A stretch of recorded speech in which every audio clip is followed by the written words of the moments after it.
For decades, Russia saw the Caspian Sea as a fortress, far from Europe's wars, a symbol of power and security. Its navy dominated these waters, projecting strength into Central Asia and the Middle East, while vital oil and gas fields fueled the Russian economy. The Caspian was so distant from conflict that Russia left it lightly defended, confident no enemy could reach it. This overconfidence became a blind spot, as Moscow focused its best air defenses on Ukraine and major cities, leaving the Caspian exposed. The sea was a secure logistics corridor and a cornerstone of Russia's strategic planning, but this sense of invulnerability was about to be shattered. The Kremlin never imagined a war fought hundreds of kilometers away could reach its economic heartland. Yet in modern warfare, distance is no longer a shield. The Caspian's safety was an illusion, one that would soon be tested. Russia's private lake was about to become a new front in the conflict. The Caspian's transformation began with Ukraine's long-range drones, unmanned weapons capable of flying over 1,000 kilometers. These drones bypassed Russia's frontline defenses, targeting assets once thought untouchable. Ukrainian engineers combined advanced technology with clever planning, exploiting gaps in Russia's air defense. Flying low and using terrain for cover, the drones struck deep into Russian territory, catching Moscow off guard. Suddenly, Russia's economic heartland was vulnerable.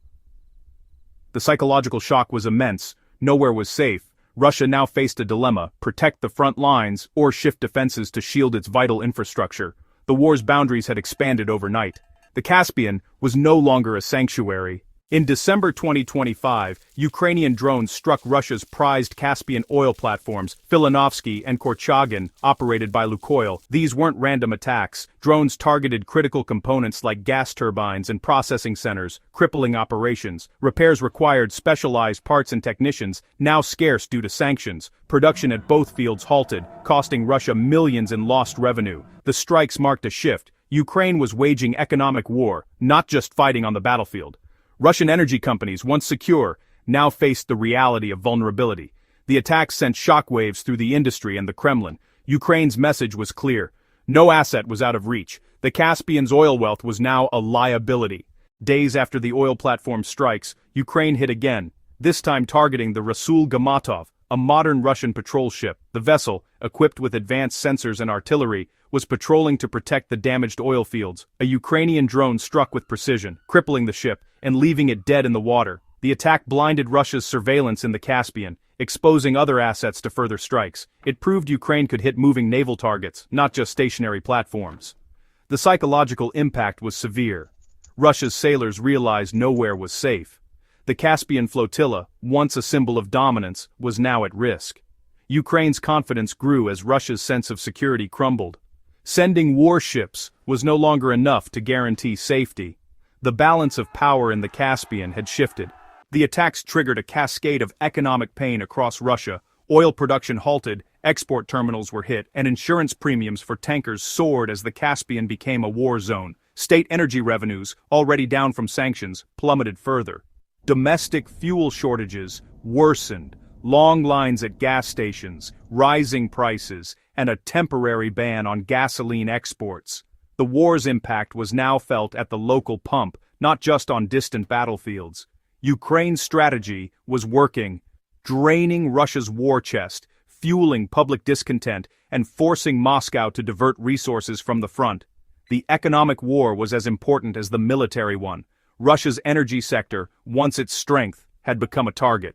The Caspian was now a front line in a battle for economic survival. The Kremlin faced mounting pressure at home and abroad.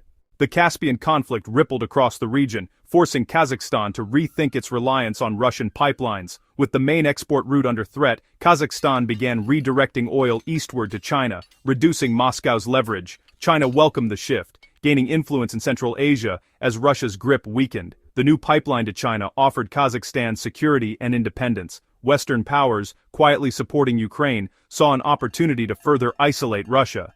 The attacks didn't spike global oil prices, making the strategy more palatable internationally. Moscow's neighbors took note. Russia's traditional partners were seeking alternatives.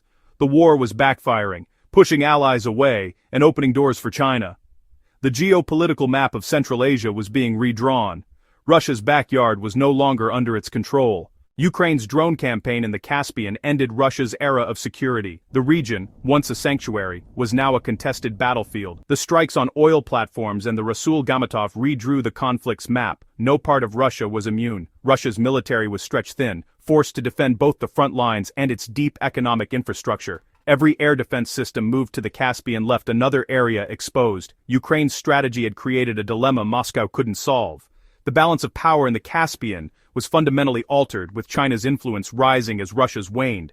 Economically, Russia faced a war of attrition, falling revenues, rising costs, and instability at home. The era of Russia's untouchable heartland was over. The Caspian Sea, once a quiet backyard, was now a front line in a war that had changed the region forever.